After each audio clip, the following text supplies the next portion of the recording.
Welcome to a Global Village, and thank you very much for joining us today. We have two great people today. We have Mayor Martin Shields of Brooks, and we have Dr. Ada Bennett, who is the medical officer in Medicine Hat, South Zone of Alberta. Welcome to both of you. Thank you. Thank you, Ahmed. Mr. Mayor, could you tell us a little bit about your accomplishments of 2012 in City of Brooks? Hey, it's great to be here today. Thank you for asking me part of your program. Really appreciate the work that you're doing and bringing that kind of information out about the communities and your work with us. So just to say that to begin with, appreciate what you do in getting people to talk about our communities. 2012 in the City of Brooks, County of Newell, because we often refer to it as a region. And I think that's one of the strongest things that we worked at this year was working together on joint projects, finishing projects, starting projects, and just looking at what we can do to make our region stronger. It is a great area, County Newell, about 20-some thousand people. So that we've got lots of things in our area that are really good things, and we've got great people. So how can we strengthen those things? And one of the things we did this past year is the City of Brooks joined the Regional Economic Committee that was already in place with the county, Tilley, Dutchess, Rosemary, and Bazzano, and the City of Brooks joined that particular consortium, economic development. And so this past year we spent considerable time starting to work on regionalism of our economic development, including us all in it. So the county and those other communities have already been working on it, and we joined in with that partnership. So I think that's an example of partnership activity that we were doing this past year. The mayors and reeves, we meet on a regular basis to talk about the things in our communities. We have joint committees that work on, let's say, for example, with doctor recruitment and retention, and we've had an active year in that area. Our Agribition Park, we're getting close to having that finished up this year. We've got, as you know, our arena in it, our indoor rodeo, our outdoor rodeo grounds, and now they're finishing up the chuck wagon horse racing track, part of that. So we believe that that large joint project of the Eastern Irrigation District, the City of Brooks, County of Newell, the Kinsman Group, and the Silver Sage Ag Society, all partners to work on that area, is now coming to a completion in the sense of the total project groundwork is done. There will be other things over the years that add into that. But it's an example of working together, teamwork, and getting things done in the area. And I think we found that if we work with partnerships in our community, that spreads out into the whole County of Newell, and we look at all of our things. For an example, in our area we have 7 artificial ice for 20-some thousand people. Well, in Calgary, they have one arena in trouble here recently. They got hundreds of hockey kids and teams in trouble. But in our area, we work at trying to facilitate the utilization of those 7 arenas within our area so that we all know where the ice surfaces are available, and we work at coordinating. We've gotten better at that this year.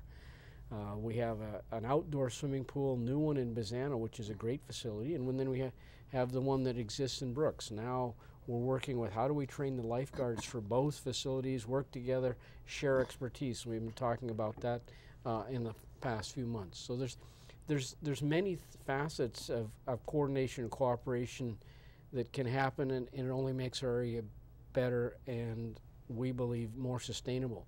So when you're talking about 2012, I think we were doing a number of things, but now you're seeing much more when we get together. What is it that we can work on next? What makes this a better area if we can work together? Because, you know, we've got a strong agricultural base, strong cattle industry, oil and gas industry in our area, and then the metal manufacturing.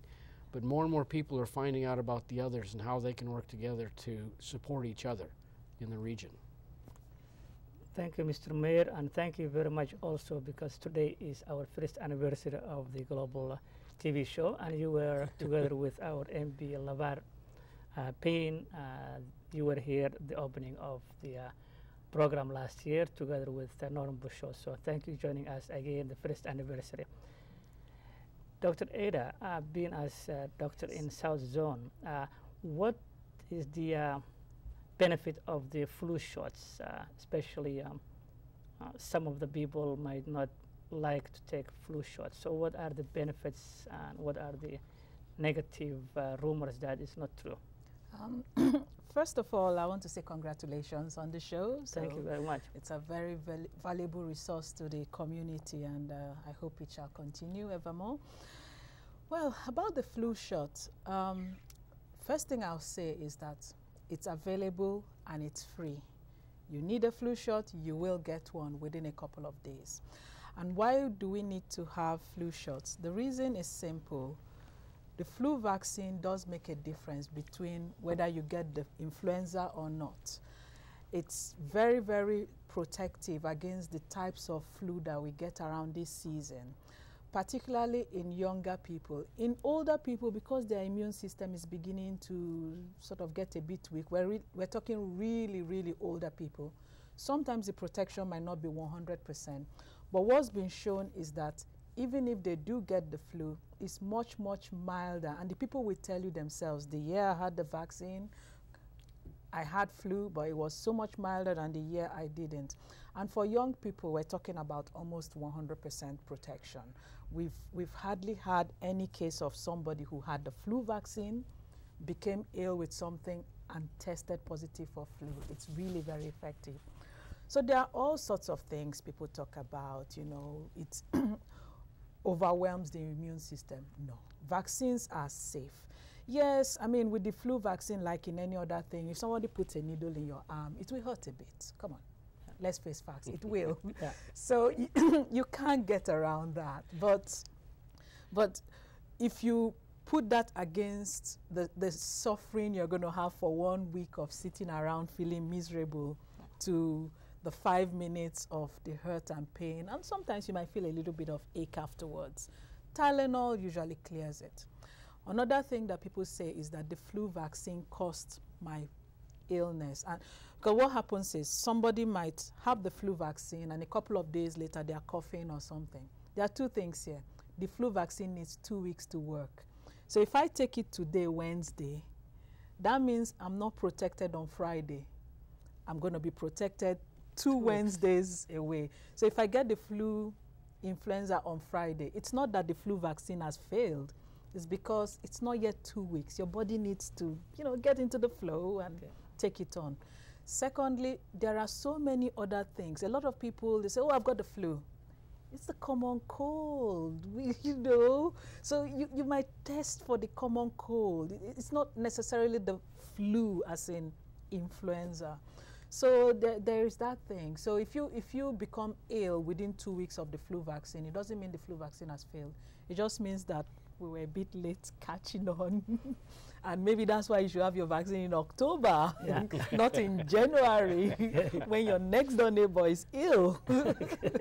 Because October, we don't have a lot of cases. Yeah. So if you get it in October, you know, you'll be good to go by January.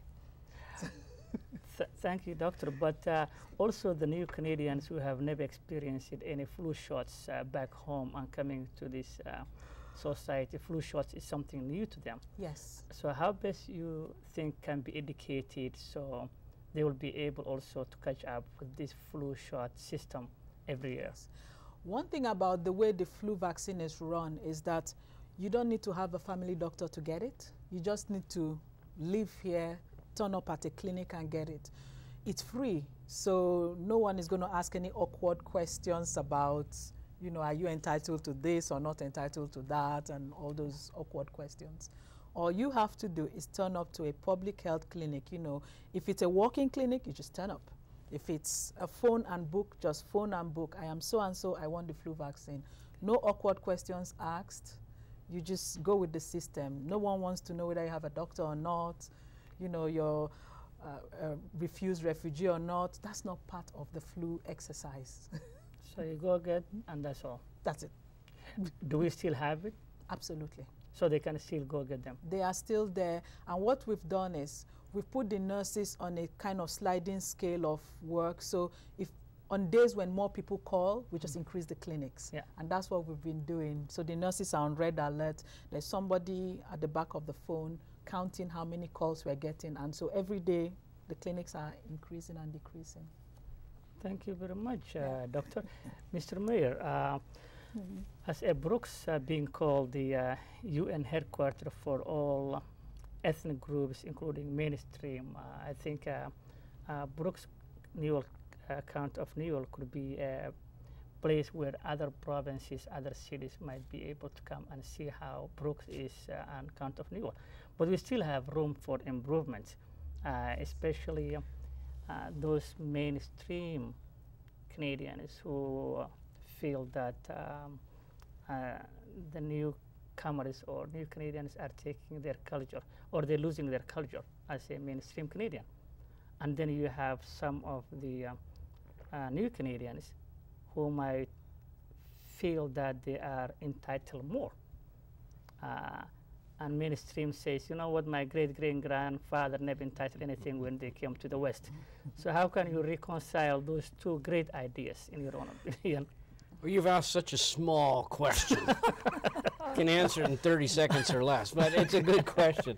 You know, a couple of things I'd mention with that. One, as you're very familiar with the documentary was done, Brooks, the City of 100 Lows. Yeah. It, this past weekend, was in the film festival in Red Deer and received rave reviews. Many people came to that film festival and saw the film. And that's the closest it's come to the Brooks community in the sense of a film festival. It has been all over the world and has won many awards in different film festivals. And it gives people sort of an idea of Brooks in a sense when you're talking about outside, because we are a smaller area.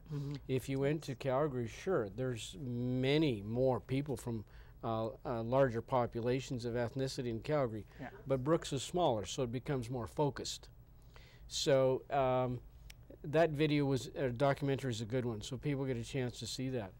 So yeah, the challenge is in the sense that Canada, one of the challenges we have is a country that needs immigration to be able to economically survive. I mean, the federal government is really stressing, look, we need 250,000, 300,000, we need them in specific areas.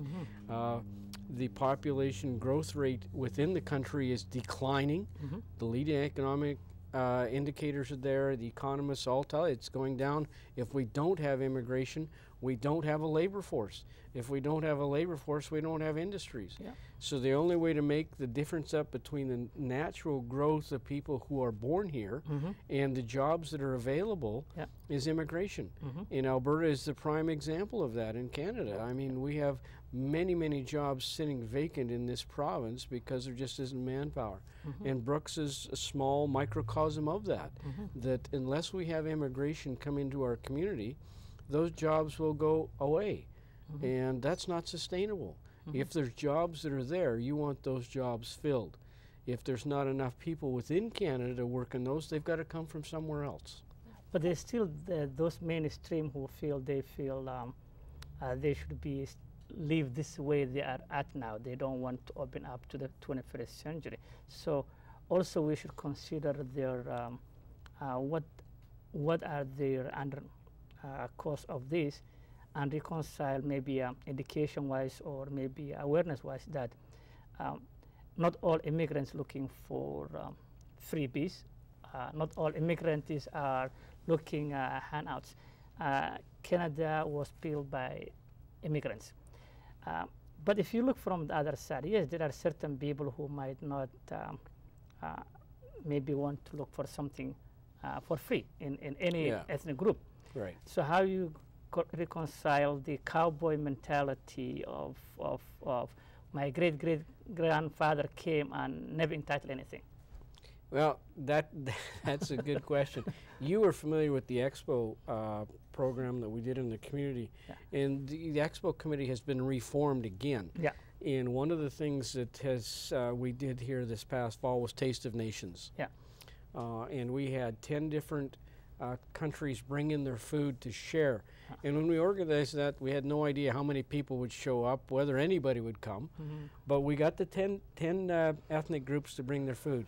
And it was just incredibly overwhelming that afternoon. We had hundreds and hundreds of people come. And I'm still hearing comments as recently as last Saturday that how much they enjoyed experiencing other people's cultures. talking with these people, experiencing their food. And it was in a room that the Legion donated to us. And we were basically totally filled the room. And somebody said, well, we should have got a larger room. And then I said, you were absolutely in a room where you really had to talk with the people because we were size of space. You remember that? And said, yeah, that's right. I talked to people. People couldn't just sort of isolate themselves. And I think that's what we do in our communities, tend to isolate ourselves. So this group's over here, this group's here, and this group's here.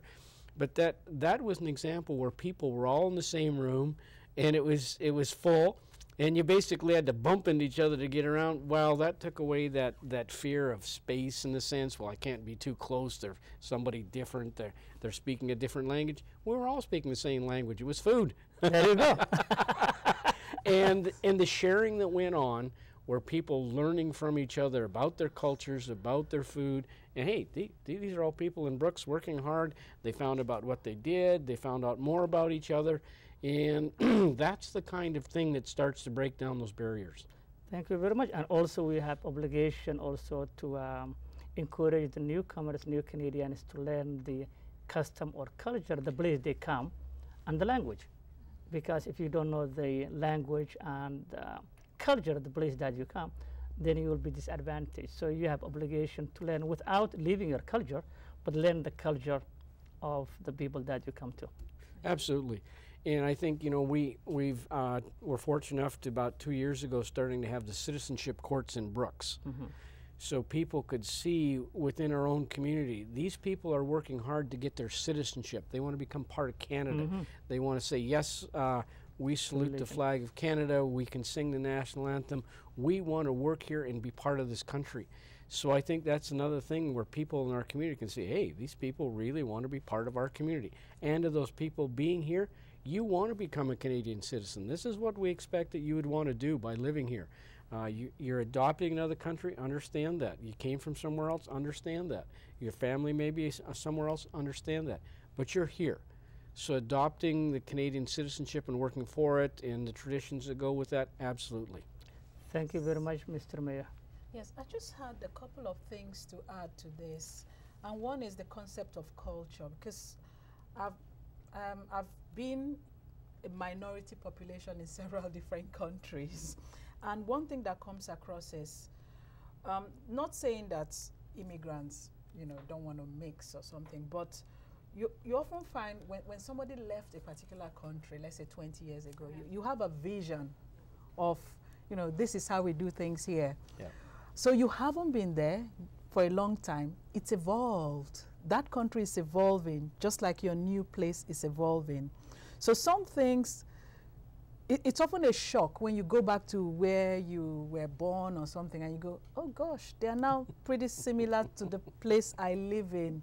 So sticking to that thing you remember from wherever you were born or something 20 years ago, it might not even be applicable to that place anymore, but you're stuck in that thing going, you know, when I was born, this is what we did. And so immigrants often find themselves in that trap, especially if they don't visit their original country very often. Because I visited England I'd been away from England 2.5 years and then visited over Christmas time. And I was shocked. I was like, goodness me, 2.5 years and, you know, I'm feeling like a foreigner here. And it's almost frightening to visit Nigeria, the country of my birth, that I haven't been to for 7 years. I'm thinking, if England has changed this much in 2.5 years, what's going on in Nigeria? Yeah. And it's worth knowing that we get into that trap of saying, that's my culture, forgetting that culture is evolving. Canada 20 years ago is not the same as Canada now. So when you go into a place, you sort of get in there and go with the flow because everybody is evolving. But also the other point you made, Mayor, about Canada needs immigration, you know, there's a deficit of X number of people. And yes, it's good to have the numbers of people, but it's also worth considering how the people are used in terms of what kinds of jobs are these people coming to do. So somebody who comes into this country as a skilled immigrant and then ends up doing an unskilled job, is Canada really doing a service to that person? And what are the barriers to that person doing what they're really good at? because it's not benefiting the person. Because if I've spent, I don't know, 10 years training to do a particular job, and I come to Canada, I can't get the license to do it, no one wants to employ me, etc., etc. It's not doing my mental health or my financial health any good, because I'm taking a lower paid job. Yeah. But it's also not doing Canada good, because I made a comment at the last interview about Edmonton taxi drivers being the most educated taxi drivers I've ever had the pleasure of being driven around by. And that's a pity, because these are skilled immigrants. What's Canada doing to integrate people into what they are really good at doing and trained to do? And trust me, the licensing, the job application thing is not immigrant friendly at this point. And that's just, frankly. And that's, and I think, when you see the government talking about let's target immigration so that we match that up, so the person coming is coming to a job of economic value that matches their skills. So target the immigration rather than just blanket, let's have 300,000 people come.